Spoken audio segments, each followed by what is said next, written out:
നീയൻ സ്വന്തം. രചന ജിഫ്ന നിസാർ. അവതരണം Shahul Malayil. Editing Faisal C M Noonjeri. സീതയ്ക്ക് ചിരിക്കാനാണ് തോന്നിയത്. സന്തോഷമാണ് ഹൃദയം മുഴുവനും നിറഞ്ഞു നിൽക്കുന്നത്. എന്തിനാണെന്ന് ചോദിച്ചാൽ ഉത്തരമുട്ടി പോകുമെങ്കിലും ആ സന്തോഷത്തിന്റെ ഓരോ അണുവും സീതയെ കൂടുതൽ കൂടുതൽ മോഹിപ്പിക്കാൻ പ്രേരിപ്പിക്കുന്നുണ്ട്.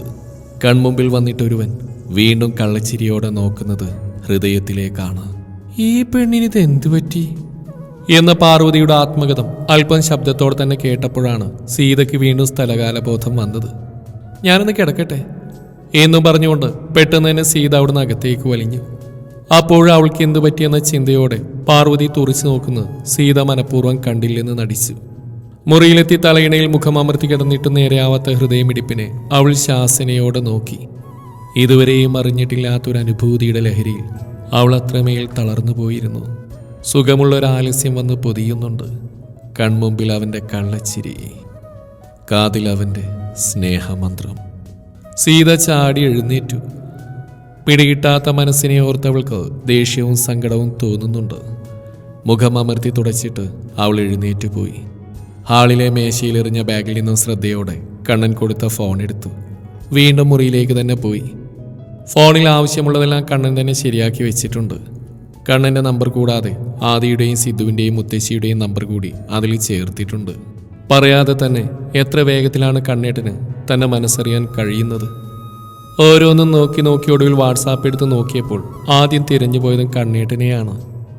ജീൻസും ജാക്കറ്റും കൂളിംഗ് ഗ്ലാസും എല്ലാം കൂടി വേറൊരു കണ്ണേട്ടനെയാണ് ആ ബുള്ളറ്റിൽ ചാരിയിരിക്കുന്നതെന്ന് തോന്നി.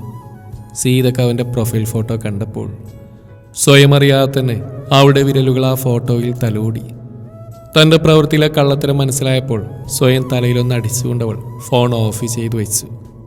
അവൻ്റെ ഓർമ്മകളിൽ തൻ്റെ മനസ്സ് അസ്വസ്ഥമാകുന്ന മറ്റൊന്നും തന്നിലേക്ക് കടന്നു വരുന്നില്ലെന്ന് സീത അത്ഭുതത്തോടെ ഓർത്തു. ഇനി ചോദിക്ക് രണ്ടാളും, വിശപ്പ് മാറിയപ്പോഴാ നിങ്ങളെയൊക്കെ ശരിക്കും കാണുന്നു. വരദയുടെ താടിത്തുമ്പിൽ പിടിച്ച് കൊഞ്ചിച്ചുകൊണ്ട് ഹരി ചോദിച്ചു. കുറുപ്പ് മാഷ് അവൻ്റെ നേരെ ചിരിച്ചുകൊണ്ട് നോക്കി. അതിനു മാത്രം ചോദിക്കാനൊന്നുമില്ല എൻ്റെ ഹരിക്കൂട്ട, നീ എന്തേ പറയാതെ വന്നേ? അതും പോയിട്ടൊരാഴ്ച കൂടി ആയില്ലാലോ. വരദ വാത്സല്യത്തോടെ ഹരിയുടെ നെറുകയിൽ തലോടി. അതാണ് കാര്യം.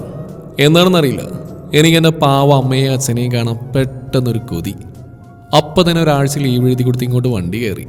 അത്ര തന്നെ. ഹരി അമ്മയെ ഇറുകെ പിടിച്ചുകൊണ്ട് പറഞ്ഞു. അപ്പോൾ ഒരാഴ്ച നീ ഇവിടെ ഉണ്ടാവുമോ? വരദ വിടർന്ന കണ്ണോടെ ഹരിയെ നോക്കി. പിന്നില്ലാതെ, എനിക്ക് എൻ്റെ അമ്മയുണ്ടാക്കുന്ന പ്രിയപ്പെട്ട വിഭവങ്ങളൊക്കെ കഴിച്ചത്, നമ്മുടെ കുളത്തിൽ ഇങ്ങനെ നീന്തി കുളിച്ചത്, വൈകുന്നേരം അമ്മയുടെ കൂടെ അമ്പലത്തിലേക്കൊക്കെ പോയി രാത്രിയിൽ അമ്മ തരുന്ന കഞ്ഞിയും പയറും കഴിച്ച്, അങ്ങനെ അങ്ങനെ എനിക്ക് ആ പഴയ ഹരിയാവാൻ ഒരു കൊതിയമ്മ. കുറുപ്പ് മാഷ് അവരുടെ വർത്തമാനം ആസ്വദിച്ചുകൊണ്ട് ചിരിയോടെ ഇരിപ്പുണ്ട്. അതേ മാഷേ, ആ മുറ്റത്തേക്കൊന്ന് ഇറങ്ങി നോക്കുവോ? വരദയുടെ ആവശ്യം കേട്ടിട്ടോ മാഷ് ഹരി ഒരുപോലെ നെറ്റി വിളിച്ചു. അല്ല, മാറ്റം വല്ലതും വന്നിട്ടുണ്ടോയെന്ന് അറിയാനാ. കാക്ക മലർന്നു പറക്കുക, സൂര്യൻ പടിഞ്ഞാറുദിക്കുക, അങ്ങനെ വല്ലതും. വരദ ഹരിയെ നോക്കി ചിരിച്ചു. അവരുടെ ഉദ്ദേശം മനസ്സിലായതുകൊണ്ട് തന്നെ ഹരിയുടെ കണ്ണുകൾ കൂർത്തു. ഈ പറഞ്ഞതൊക്കെ നടന്നിട്ടുണ്ടെങ്കിൽ നമ്മുടെ പൊന്നുമോൻ ഇപ്പൊ പറഞ്ഞോ നടക്കും, അങ്ങനെയല്ലേടോ? കുറുപ്പ് മാഷ് ഹരിയുടെ നേരെ ഒന്ന് ഒളിഞ്ഞു നോക്കിയിട്ട് വരദയോട് ചോദിച്ചു. ഹരി അച്ഛനെയും അമ്മയെയും മാറി മാറി നോക്കി. കൊച്ചു കുഞ്ഞുങ്ങളെപ്പോലെ വീർപ്പിച്ച് പിടിച്ച് അവൻ്റെ മുഖം കണ്ടിട്ട് ആദ്യം പൊട്ടിച്ചിരിച്ചു പോയതും കുറുപ്പ് മാഷാണ്. അതിനു പുറകെ വരദയും ആ ചിരിയിലേക്ക് ചേർന്നലിഞ്ഞു. അത്രമേൽ ഹൃദ്യമായ ആ കാഴ്ചയിലേക്ക് ഉറ്റു നോക്കിയപ്പോൾ അറിയാതെ തന്നെ ഹരിയും ആ ചിരിയിലേക്ക് ലയിച്ചു പോയിരുന്നു. പോവാതിരിക്കാൻ കഴിയില്ല ചേച്ചി. ഒന്നാമതേ മുത്തശ്ശി ഇപ്പോൾ പനി മാറി നല്ല ക്ഷീണമുണ്ട്. എനിക്ക് ശമ്പളം തരുന്നുകൊണ്ട് ശ്രീനിലത്തിൽ ആരും ആ പരിസരത്ത് പോലും എത്തി നോക്കില്ല. ആ പാവം കഷ്ടപ്പെടും. സീത താഴെ വിരിച്ച പായിലിരുന്നുകൊണ്ട് പാർവതിയെ നോക്കി പറഞ്ഞു. പിന്നെ എന്ത് ചെയ്യടി, രാവിലെ 7 മണിക്ക് അച്ഛനെ കൊണ്ടുപോകേണ്ടത്, രണ്ടാളില്ലാതെ പറ്റില്ലല്ലോ.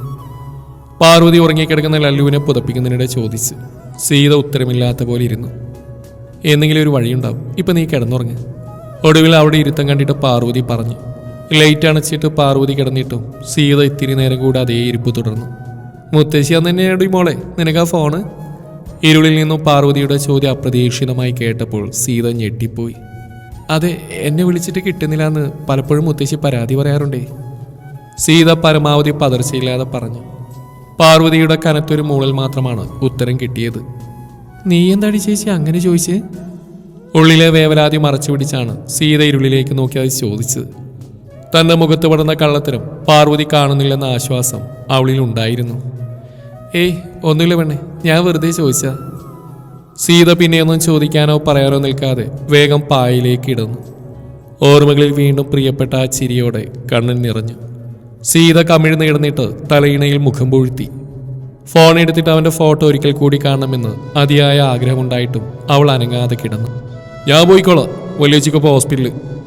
സീത കൂടി കേൾക്കാൻ വേണ്ടിയിട്ട് അടുക്കളയിൽ വന്ന് അർജുൻ പറഞ്ഞു. സീതയുടെ ഭാവം അറിയാൻ പാർവതിയുടെ നോട്ടം സീതയുടെ നേരെയായി. അവൾ പക്ഷേ ഒന്നും മിണ്ടാതെ മടിയിലിരിക്കുന്ന ലല്ലുമോൾക്ക് ഭക്ഷണം കൊടുക്കുന്ന തിരക്കിലാണ്. വേണമെന്നോ വേണ്ടെന്നോ പറയാത്ത കൊണ്ട് തന്നെ അവന്റെ നോട്ടം പാർവതിയുടെ നേരെ നീണ്ടു. എങ്കിൽ വേഗം പോയി കുളിച്ച് റെഡിയാവും, പോവാനായി. സീതയെ ഒന്നുകൂടി നോക്കിയിട്ട് പാർവതി അർജുനോട് പറഞ്ഞു. അവൻ തലകുലുക്കിക്കൊണ്ട് അകത്തേക്ക് കയറിപ്പോയി. അർജുൻ പോയ വഴിയൊന്ന് തലചരിച്ച് നോക്കിയിട്ട് സീത പാർവതിയെ നോക്കി കണ്ണടച്ച് കാണിച്ചു. പാർവതിയും പോവാനുള്ള ഒരുക്കങ്ങളിലാണ്. കോളിംഗ് ബെൽ അടിക്കുന്ന കേട്ടിട്ട് സീത ചുളിഞ്ഞ മുഖത്തോടെ പാർവതിയെ നോക്കി. ഞങ്ങൾ നോക്കിയിട്ട് വരാടി ചേച്ചി. സീത ലല്ലുവിനെയും കൊണ്ട് എഴുന്നേറ്റ് നടന്നു. ഇതെന്താടാ ഒരു മുന്നറിയിപ്പില്ലാതെ? കണ്ണൻ അത്ഭുതത്തോടെ മുന്നിൽ നിൽക്കുന്ന മിഥുനെ നോക്കി. അവൻ ചിരിച്ചുകൊണ്ട് നിൽക്കുന്നു. അത് നീ അവളോട് ചോദിക്കുക. ഒന്നും നിന്നെ അറിയിക്കരുതെന്ന വാശി ആ പിശാചിനായിരുന്നു. അവന് വലതുവശത്തേക്ക് വിരൽ ചൂണ്ടി. തന്നെ നോക്കി നിറഞ്ഞ ചിരിയോടെ നിൽക്കുന്ന റിമി മരിയ, കണ്ണന്റെ പപ്പയുടെ ആത്മാർത്ഥ സുഹൃത്തായ ജോണിന്റെ പ്രിയപ്പെട്ട മകൾ. ബാംഗ്ലൂരിൽ അറിയപ്പെടുന്ന ഫാഷൻ ഡിസൈനറാണ് റിമി. കണ്ണൻ അവൾ ബാംഗ്ലൂരിൽ എത്തിയത് മുതൽ പ്രിയപ്പെട്ട കൂട്ടുകാരിയാണെങ്കിലും റിമിയുടെ മനസ്സിൽ കണ്ണനോടുള്ള ഇഷ്ടത്തിന് മഴവിൽ അഴകാണ്. നിനക്കൊരു സർപ്രൈസ് ആയിക്കോട്ടെ എന്ന് കരുതി അല്ലേ കണ്ണാ? അതേ ചിരിയോടെ തന്നെ അവൾ മുന്നോട്ട് വന്നിട്ട് കണ്ണനെ ഇറുകെ പുണർന്നു. കൈകൾ കൊണ്ട് അവൾ ചേർത്ത് പിടിച്ചെങ്കിലും കണ്ണൻ അരികിൽ നിൽക്കുന്ന മിഥുനെ നോക്കി പേടിപ്പിക്കുന്നുണ്ട്. അവന്റെ വെപ്രാളം കണ്ടിട്ട് മിഥുൻ ചിരി കടിച്ചു പിടിച്ചാണ് നിൽക്കുന്നത്. എന്തൊരു ബ്യൂട്ടിഫുൾ സ്ഥലമാണ് ഇവിടം. ചുമ്മാതാണ് നീ ഇവിടെ അങ്ങ് ഉറച്ചു പോയത്. കണ്ണന്റെ തോളിൽ അടിച്ചുകൊണ്ട് റിമി അതിശയത്തോടെ കണ്ണുകൾ നാലുപാടും പായിച്ചു. ബാംഗ്ലൂർ നഗരത്തിൽ ജനിച്ചു വളർന്ന റിമിക്കത് പുതുമയുള്ള കാഴ്ചകൾ തന്നെ ആവാം. അകത്തേക്ക് വിളിക്കുന്നില്ലടാ ഞങ്ങളെ? റിമി വീണ്ടും കണ്ണനെ നോക്കി കണ്ണിറുക്കി. ഓഹ് റിയലി സോറി റിമി, ഞാൻ നിങ്ങളെ കണ്ട സർപ്രൈസ് ഉണ്ട്, അതങ്ങ് മറന്നുപോയി. വാ. കണ്ണൻ ചിരിയോടെ അവളെ നോക്കി. അതിരാവിലെ തന്നെ മുറ്റത്ത് വന്ന് നിൽക്കുന്ന വണ്ടിയെയും അതിൽ നിന്നിറങ്ങി വന്ന മിഥുനെയും റിമിയെയും സംശയത്തിന്റെ കറപുരണ്ട കണ്ണോടെ നോക്കി. അകത്തുള്ള ഒട്ടുമിക്ക പേര് ഉമ്മറത്ത് ഹാജർ വെച്ചിട്ടുണ്ട്. ലഗേജ് എടുക്കും മിത്തു, ആജ്ഞ പോലെ പറഞ്ഞിട്ട് മുന്നോട്ട് നടക്കുന്ന റിമിയെ നോക്കി കണ്ണൻ പല്ലുകടിച്ച്. മിഥുന് പക്ഷെ അപ്പോഴും ചിരിയാണ്. പരിഷ്കാരത്തിന്റെ അങ്ങേയറ്റമാണ് റിമിയുടെ വേഷവും ഭാവവും. ഇനിയിപ്പോ ഇതിനുള്ള ഉറഞ്ഞുതുള്ളൽ കൂടി ഈ വെറും വയറ്റിൽ സഹിക്കേണ്ടി വരുമല്ലോ ഈശ്വര. കണ്ണൻ വീണ്ടും മിഥുനെ നോക്കി കണ്ണുരുട്ടി. ഞാൻ ഇത്തിരി സമാധാനമായിട്ട് ഇവിടെ കഴിയുന്ന എനിക്ക് സഹിച്ചില്ല അല്ലേടാ? തിരിഞ്ഞടക്കുന്ന റിമിയൊന്ന് പാളി നോക്കിയിട്ട് കണ്ണൻ മിഥുന്റെ കഴുത്തിൽ പിടിക്കാൻ ആഞ്ഞു. എന്റെ കഴുത്തിന് പിടിച്ചിട്ട് കാര്യമില്ലടാ, 2 ദിവസമായിട്ട് ആ പെണ്ണെ എനിക്ക് സ്വൈര്യം തന്നിട്ടില്ല. നീ എവിടെയാണെന്ന് എനിക്ക് അറിയില്ലെന്ന് പറഞ്ഞിട്ട് വിശ്വാസം വരട്ടെ. ഞാൻ അറിയാതെ നീ എവിടെയും പോകില്ലെന്നാ അവിടെ കണ്ടുപിടുത്തം. ചുറ്റും നോക്കി ഉമ്മറത്തേക്ക് നീങ്ങുന്ന റിമിയെ നോക്കി മിഥുൻ ചിരിയോടെ പറഞ്ഞു. എത്ര ചോദിച്ചിട്ടും ഞാൻ പറയില്ലെന്ന് ഉറപ്പായപ്പോ എന്റെ ഫ്ലാറ്റിന് മുമ്പിൽ പെട്ടിയും കിടക്കയും കൊണ്ട് അവിടെ കുത്തിയിരിപ്പ് സത്യാഗ്രഹം. അറിയില്ലേ നിനക്ക് ആ പെണ്ണിന്റെ ദേഷ്യത്തെ, അവിടെ വൃത്തിയായിട്ട വാശി. എനിക്ക് മുന്നിൽ പിന്നെ ഇതല്ലാതെ മറ്റൊരു മാർഗമില്ലായിരുന്നു എൻ്റെ കണ്ണ. തൽക്കാലം നീ എന്നോട് ക്ഷമിക്കേ. മിഥുൻ കൈകൂപ്പി. കണ്ണിൽ നെടുവീർപ്പോടെ റിമിയെ തിരിഞ്ഞു നോക്കി. ഉമ്മറത്ത് തുറിച്ചു നോക്കി നിൽക്കുന്നവരെ പരിചയപ്പെടുന്ന തിരക്കിലാണ് അവൾ. അങ്ങനെ ഒരു പ്രത്യേകത കൂടി ദൈവം റിമിക്ക് അറിഞ്ഞ് അനുഗ്രഹിച്ച് കൊടുത്തിട്ടുണ്ട്. മിനിറ്റുകൾ കൊണ്ട് യാതൊരു പരിചയമില്ലാത്തവരാണെങ്കിൽ കൂടി സംസാരിച്ച് വീഴ്ത്താൻ അവൾക്കൊരു പ്രത്യേക മിടുക്കാണ്. എത്ര ദിവസത്തേക്കാണ് ഈ കെട്ടിയെടുപ്പെന്ന് വല്ല ഐഡിയ ഉണ്ടോ മിത്തു? റിമിയുടെ വലിയ ബാഗുകൾ അവർ വന്ന ടാക്സിയിൽ നിന്ന് വലിച്ചെടുക്കുന്നതിനിടെ കണ്ണൻ ചോദിച്ചു. No idea. മിത്തു വീണ്ടും ചിരിച്ചുകൊണ്ട് അവനെ നോക്കി. ആ വരാനുള്ള ടാക്സി പിടിച്ചിട്ടായാലും വരുമെന്ന് ഉറപ്പായി. ഇനി വരുന്നിടത്ത് വെച്ച് കാണാം, പെറുകിയെടുത്ത് വാ. താഴെ കിടന്ന 2 ബാഗുകൾ 2 കൈയിലും തൂക്കിയെടുത്ത് നടക്കുന്നതിനിടെ കണ്ണൻ പറഞ്ഞു. ടാക്സി കൂലി കൊടുത്തിട്ട് പേഴ്സ് പോക്കറ്റിൽ വെച്ച് ബാക്കിയുള്ള ബാഗ് എടുത്തുകൊണ്ട് മിഥുൻ അവന് പിറകെ നീങ്ങി. ഹേയ് ഇതെന്തൊരു മുന്നറിയിപ്പില്ലാതെ? അതിശയം കൊണ്ട് വിടർന്ന കണ്ണുകളോടെ സീത ഹരിയെ നോക്കി. അവനെ കണ്ടതിലുള്ള സന്തോഷം അവളുടെ മുഖത്ത് തെളിഞ്ഞ് കാണുന്നുണ്ട്. ഹരി അത് നിർവൃതിയോടെ നോക്കി നിന്നു. എന്റെ മോൾക്കും അങ്കിളിനെ കണ്ടിട്ട് വണ്ടറടിച്ചോ? സീതയുടെ ഒക്കത്തിരിക്കുന്ന ലല്ലുവിന്റെ കവിളിൽ തൊട്ടുകൊണ്ട് ഹരി ചോദിച്ചു. ലല്ലു നാണത്തോടെ സീതയുടെ കഴുത്തിലേക്ക് മുഖം പൊഴുത്തി. അവൾക്ക് വയ്യ, ചെറിയൊരു പനി. സീത അവിടെ നാണം കണ്ടിട്ട് ചിരിച്ചുകൊണ്ട് പറഞ്ഞു. അയ്യോ എന്നിട്ട് ഡോക്ടറെ കാണിച്ചില്ലേ? ഹരി അവന്റെ കയ്യിലുള്ള കവർ തിണ്ണയിൽ വെച്ചിട്ട് ലല്ലുവിനെ സീതയുടെ കയ്യിൽ നിന്ന് എടുത്തു. മരുന്ന് എടുത്തിട്ടുണ്ട്, കുറവില്ലെങ്കിൽ വൈകുന്നേരം ഡോക്ടറെ കാണിക്കാം, സീത പറഞ്ഞു.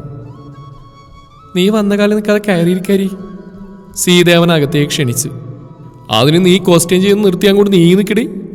വാതിൽക്കൽ നിൽക്കുന്ന സീതയെ നോക്കി ഹരി കണ്ണുരുട്ടി. സീത ചമ്മലോടെ നീങ്ങി നിന്നു. ആഹാ, ഹരിയോ, നീ എപ്പോ വന്നടാ? പുറത്തേക്ക് ആളെ നോക്കാൻ പോയ സീതയെ കാണാഞ്ഞ് തിരഞ്ഞു വന്ന പാർവതിയുടെ മുഖത്തും ഹരിയെ പെട്ടെന്ന് കണ്ട അതിശയമുണ്ട്.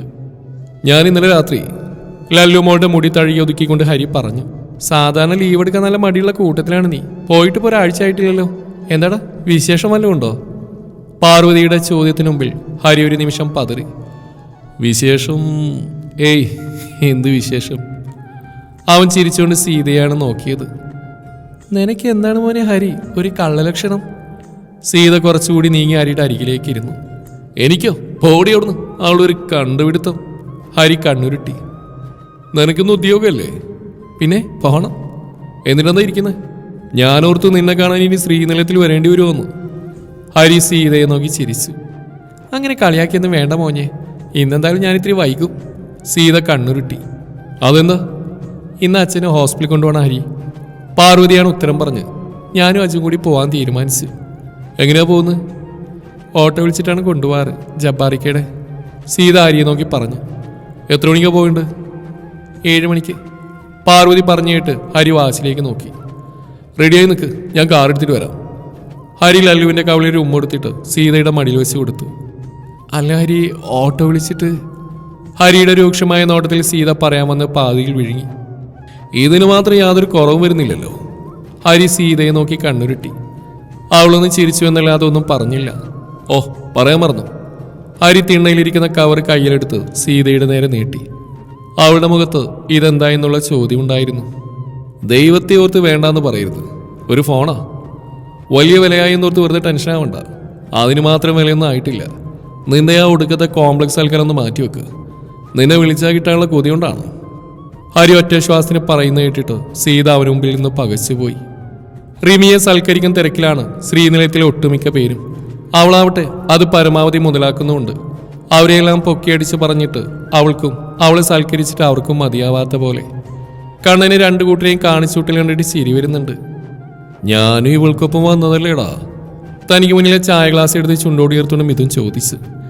അതെ, പക്ഷെ മോൻ അവളെ പോലെ മനുഷ്യരെ പൊക്കിയടിച്ച് കാര്യം നേടാൻ അറിയില്ലല്ലോ. കണ്ണൻ റിമിയെ തന്നെ നോക്കിയാണ് പറഞ്ഞത്. മോളെ കണ്ടാ പറയൂലോട്ടോ, ഇത്രയും എളിമ നിറഞ്ഞൊരു കുട്ടിയാണെന്ന്. രാജി റിമിയുടെ മുടിയിൽ തഴുകിക്കൊണ്ട് പറഞ്ഞു.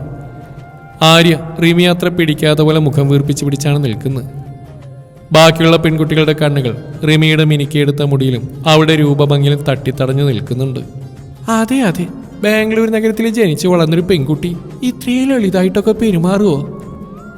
കണ്ണനെ ഒന്ന് തിരിഞ്ഞു നോക്കിയാണ് സാവിത്രി രാജിക്ക് സപ്പോർട്ട് പ്രഖ്യാപിച്ച്. റിമി അതെല്ലാം ആസ്വദിച്ചുകൊണ്ടാണ് ഇരിക്കുന്നതെന്ന് അവളുടെ മുഖം കണ്ടാലേ അറിയാം. ബേസിക്കലി അവിടെ ജനിച്ചു വളർന്നുവെങ്കിലും എനിക്കിഷ്ടം ഇതുപോലെയുള്ള ഏരിയയാണ്. നിങ്ങളെപ്പോലെ ഇത്രയധികം സ്നേഹിക്കാൻ മാത്രം അറിയാവുന്ന മനുഷ്യരെ കൂടുതലും കാണാൻ കഴിയുന്നു ഇവിടെയൊക്കെ അല്ലേ? കണ്ണനെ ഒന്ന് നോക്കി കണ്ണിറുക്കി റിമി വീണ്ടും എളിമയുടെ കുപ്പായം എടുത്തിട്ടു. കണ്ണനും ഇതിനും പരസ്പരം നോക്കിയിട്ട് തലവുലുക്കി. ഒരാഴ്ച പോലും തികച്ചിവിടെ നിൽക്കാൻ അവൾ ഒരുപാട് കഷ്ടപ്പെടുമെന്ന് അവർക്ക് 2 പേർക്കും നല്ലതുപോലെ അറിയാം. ഹോ, എന്തൊരു രുചിയോ ഓരോന്നിനും. നിങ്ങളുടെയൊക്കെ കൈപ്പുണ്യം അപാരമാണല്ലേ? വീണ്ടും റിമി അവരെ നോക്കി. അടുക്കളയിൽ ആ ഭക്ഷണം ഒരുക്കാൻ കഷ്ടപ്പെട്ടവർക്ക് അർഹിക്കുന്ന ആ അംഗീകാരവും യാതൊരു ഉളുപ്പുമില്ലാതെ ആ കൂടി നിൽക്കുന്നവർ ഏറ്റുവാങ്ങി പങ്കിട്ടെടുത്തു. മോളെ ഏതായാലും കുറച്ച് ദിവസം ഇവിടെ കാണുമല്ലോ. നന്നായി ഭക്ഷണം കഴിച്ച് ഈ തടിയൊക്കെ ഒന്ന് ഉഷാറാക്കി എടുക്കണം നമുക്ക്. കൃത്യമായി വർക്കൗട്ട് ചെയ്ത് റിമി കഷ്ടപ്പെട്ട് മെയിൻറ്റെയിൻ ചെയ്തുകൊണ്ടുവന്ന അവളുടെ സ്ലിം ബ്യൂട്ടി എന്ന പദവിയാണ് ഭാമ യാതൊരു മനസ്സാക്ഷി കുത്തുമില്ലാതെ അവഹേളിച്ച്. എന്നിട്ട് റിമിയൊന്നും മിണ്ടാണ്ടിരിക്കുന്നു. അതെ, പെൺകുട്ടികളാകുമ്പോൾ അത്യാവശ്യം തടിയും വണ്ണമൊക്കെ വേണം. കൊഴുത്തുരുണ്ട ശരീരം സാരിക്കുള്ളിൽ ഞെങ്ങി ഞെരുങ്ങി കഴിയുന്നതിൻ്റെ വാശി തീർക്കാനാണോ സാവിത്രി ആ പറഞ്ഞതെന്ന് കണ്ണന് നല്ല സംശയമുണ്ടായിരുന്നു. റിമി അതും ചിരിയോടെ സ്വീകരിക്കുന്നു. ഇവള് രണ്ടും കൽപ്പിച്ചുള്ള വരവാണെന്നാ മിത്തു എനിക്ക് തോന്നുന്നു.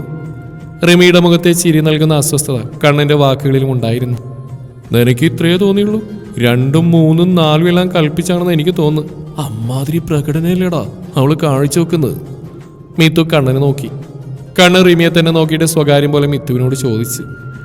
എന്ന് ചോദിച്ചാ അവളെപ്പോഴും നിനക്ക് പണിയല്ലേ തന്നിട്ടുള്ളൂ. ഈ പ്രാവശ്യം അതിൽ കൂടുതലൊന്നും പ്രതീക്ഷിക്കണ്ട. മിഥുന്റെ മുഖവും ചിരിച്ചു കൊഴിയുന്ന റിമിയുടെ നേരെയാണ്. എന്താടി ഇങ്ങനെ മിഴിച്ചു നോക്കുന്നത്? തനിക്ക് മുന്നിൽ പകച്ചിരിക്കുന്ന സീതയുടെ തലയിൽ ഒരു കൊട്ടുകൊടുത്ത് ഹരി. പാർവതി അവളുടെ വാക്കുകൾക്കാണ് കാതോർക്കുന്നത്. ഹരി ഒരുപാട് പ്രാവശ്യം ഒരു ഫോൺ വാങ്ങിച്ചു തരട്ടെ എന്ന് സീതയോട് ചോദിക്കുന്നത് പാർവതിയും കേട്ടിട്ടുണ്ട്. അന്നെല്ലാം ഓരോരോ മുട്ടുന്യായങ്ങൾ പറഞ്ഞിട്ട് അവനെ തടഞ്ഞിരുന്നവൾ ഇന്നലെ പുതിയൊരു ഫോൺ ഈ വക ന്യായങ്ങളെല്ലാം മറികടന്ന് സ്വീകരിച്ചു എന്നറിയുമ്പോൾ ഹരിയുടെ മാനസികാവസ്ഥയാണ് പാർവതി ആലോചിച്ച്. തീർച്ചയായും അവനത് സങ്കടമായേക്കാം. ഇത്രയും ആത്മാർത്ഥമായി ഓരോന്നൊപ്പം നിന്ന് ചെയ്തു തന്നിട്ടൊടുവിൽ പാർവതി ടെൻഷനോടെ സീതയെ നോക്കി. അവളുടെ മനോവിചാരങ്ങൾ ഏകദേശം ഈ ചിന്തകളിൽ തന്നെ കുടുങ്ങിക്കിടപ്പുണ്ടാവാം.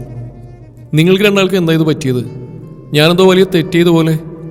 ഹരിക്ക് കാര്യങ്ങളൊന്നും മനസ്സിലായില്ലെങ്കിലും അവിടെ ആ നിൽപ്പത്ര സുഖമുള്ളതായി അവന് തോന്നിയില്ല.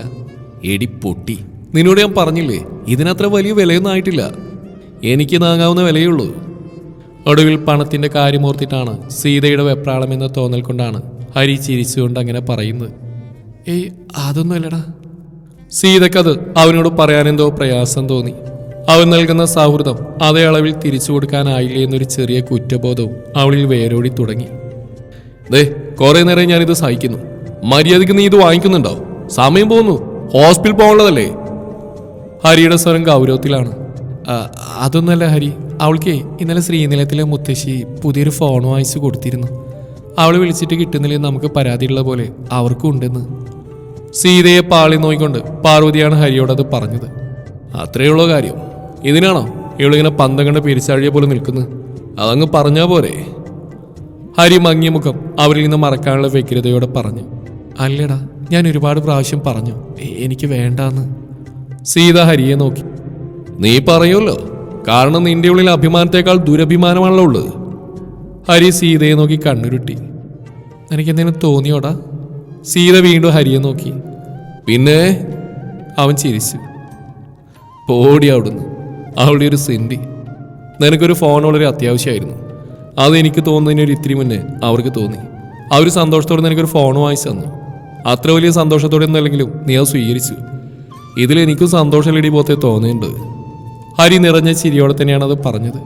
സീതയുടെ മുഖത്തും ആശ്വാസം നിറഞ്ഞു. ശരിക്കും പ്രശ്നം എന്താണെന്ന് വെച്ചാൽ, ഞാൻ തിരുവനന്തപുരത്ത് നിന്നാണ് ഫോൺ വാങ്ങിച്ച് പോകുന്നത്.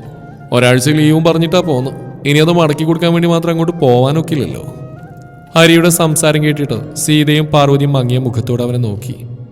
ഇനിയിപ്പോൾ എന്താ ചെയ്യുക? പാർവതി ഹരിയെ നോക്കി ചോദിച്ചു. അത് നീ പോകുന്നെന്ന് കൊടുത്താൽ മതിയാവില്ല ഹരി? സീത സങ്കടത്തോടെ ഹരിയെ നോക്കി.